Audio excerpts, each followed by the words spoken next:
C'est une étape majeure que vient de franchir l'armée guinéenne dans sa participation au développement socio-économique du pays.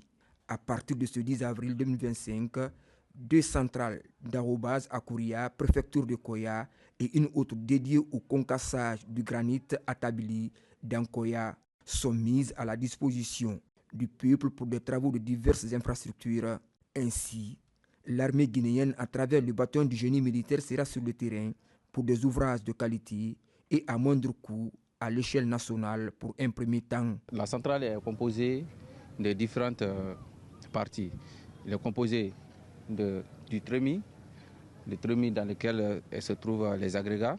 Après le trémi, on a les différents tapis convoyeurs. Après les différents tapis, on a le tambour sécheur. Après le tambour sécheur, on a le filtre à masse qui permet de filtrer les particules de poussière et les fumées. Sous peu de temps, le circuit de bitume, le bitume s'ajoute au granulat et le mélange se fait. Dans la matérialisation du concept Armée-Nation, les autorités de la transition n'ont pas lésiné sur les moyens pour doter le bataillon du génie militaire d'équipements performants.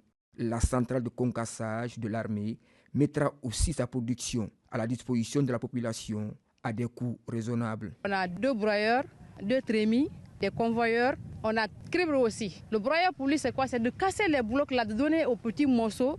Le petit morceau la part au niveau du trémi. Son rôle c'est de stocker les blocs que le broyeur a cassés. Si on sait que le trémi là est rempli maintenant, on signale à celui qui est à la cabine. Lui à son tour, il va libérer. Quand on libère, on vient directement au niveau du broyeur. Le concassage de Kouria, sa capacité de production c'est 250 tonnes par heure.